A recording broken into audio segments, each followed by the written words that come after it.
NEET പുനഃപരീക്ഷയ്ക്ക് മുന്നോടിയായി നാളെ രാജ്യവ്യാപക mock drill നടത്താൻ നാഷണൽ ടെസ്റ്റിംഗ് ഏജൻസി.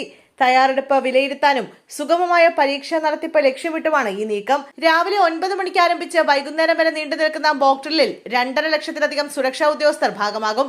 ചോദ്യപേപ്പർ ചോർന്നതിനെ തുടർന്ന് മെയ് 3 നടന്ന നീറ്റ് UG പരീക്ഷ റദ്ദാക്കിയതോടെയാണ് ജൂൺ 21 പുനഃപരീക്ഷ നടക്കുന്നത്.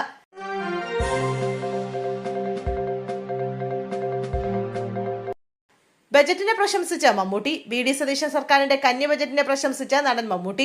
മലയാള ചലച്ചിത്രവേദിക്ക് വാഗ്ദാനം ചെയ്ത എല്ലാ ആനുകൂല്യങ്ങൾക്കും പുതിയ സർക്കാരിന് നന്ദി. എല്ലാം വേഗത്തിൽ നടപ്പിലാകട്ടെ, അദ്ദേഹം ഫേസ്ബുക്കിൽ കുറിച്ചു.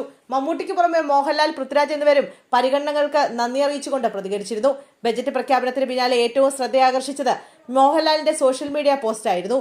ബജറ്റിനെ പ്രകീർത്തിക്കുന്ന പതിവില്ലാത്ത കുറിപ്പിന് പിന്നിലെ പ്രധാന കാരണം ചലച്ചിത്ര മേഖലയോടുള്ള പരിഗണനയായിരുന്നു.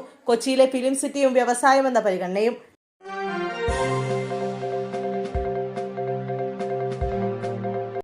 കൊല്ലത്ത് 7 വയസ്സുകാരി പീഡനത്തിനിരയായ സംഭവം, 23കാരൻ അറസ്റ്റിൽ. കടക്കലിൽ 7 വയസ്സുകാരിയെ തുടർച്ചയായി ലൈംഗിക പീഡനത്തിനിരയാക്കിയ സംഭവത്തിൽ 2 യുവാക്കൾക്കെതിരെ കടക്കൽ പോലീസ് പോക്സോ കേസെടുത്തു. സംഭവത്തിൽ 1-ാം പ്രതിയായ കടക്കൽ കോവൂർ സ്വദേശി 23കാരനായ സച്ചുവിനെ പോലീസ് അറസ്റ്റ് ചെയ്തിട്ടുണ്ട്. ഒളിവിലായിരുന്ന 2-ാം പ്രതി അലനായി പോലീസ് അന്വേഷണം ആരംഭിച്ചിട്ടുണ്ട്. കുട്ടിക്ക് മിഠായിയും മറ്റും നൽകി പ്രതിയുടെ വീട്ടിൽ കൂട്ടിക്കൊണ്ടുപോയി പലതവണ പീഡനത്തിന് ഇരയാക്കിയെന്നാണ് പോലീസ് പറയുന്നത്. പീഡനം നേരിൽ കണ്ട കുട്ടിയുടെ ബന്ധുവാണ് ചൈൽഡ് ലൈൻ പ്രവർത്തകരെ വിവരമറിയിച്ചത്. 1 വർഷത്തോളം കുട്ടി പീഡനത്തിന് ഇരയായതായി പോലീസ് പറഞ്ഞു.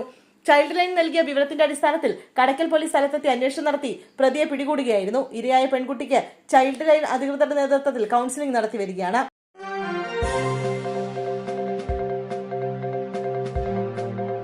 ഓപ്പറേഷൻ തൂഫാൻ, അറസ്റ്റ് ഇന്നും 100 കടന്നു. ഓപ്പറേഷൻ തൂഫാനിൽ സംസ്ഥാനത്ത് അറസ്റ്റ് തുടരുന്നു.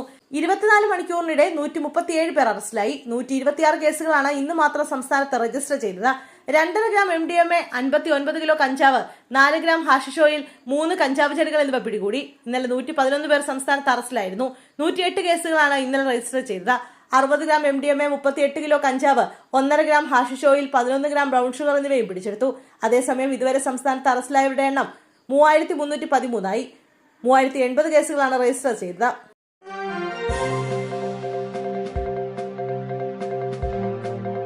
മത്സ്യത്തൊഴിലാളിയെ വെട്ടി വിഴിഞ്ഞത്ത് ഭീകര അന്തരീക്ഷം സൃഷ്ടിച്ച യുവാവ്. വാളുമായി എത്തി ഭീകര അന്തരീക്ഷം സൃഷ്ടിച്ച് ഓട്ടോ തകർക്കുകയും മത്സ്യത്തൊഴിലാളിയെ വെട്ടിപ്പരിക്കേൽക്കുകയും ചെയ്ത യുവാവ് അറസ്റ്റിൽ. വിഴിഞ്ഞം സ്വദേശി 26കാരനായ ഇൻഷാദിനെയാണ് വിഴിഞ്ഞം പോലീസ് അറസ്റ്റ് ചെയ്തത്. വിഴിഞ്ഞം സ്വദേശി സിൽവയ്ക്കാണ് വെട്ടേറ്റത്. വിഴിഞ്ഞത്ത് സൂക്ഷിച്ചിരുന്ന മത്സ്യബന്ധന ബോട്ടുകളിലെ എഞ്ചിനുകൾ ബൈക്കിലെത്തിയ പ്രതി ഇൻഷാദ് തെറിപ്പിച്ചതോടെയാണ് സംഭവങ്ങളുടെ തുടക്കം. ബൈക്ക് ഉപേക്ഷിച്ച പ്രതി ഓടി രക്ഷപ്പെടാൻ ശ്രമിക്കവേ മത്സ്യത്തൊഴിലാളികൾ ചേർന്ന് ഇയാളെ തടഞ്ഞു. ഇതോടെ പ്രതി മത്സ്യത്തൊഴിലാളികളെ മർദ്ദിക്കുകയും വാൾ വീശി ഭീഷണിപ്പെടുത്തുകയും ചെയ്തു.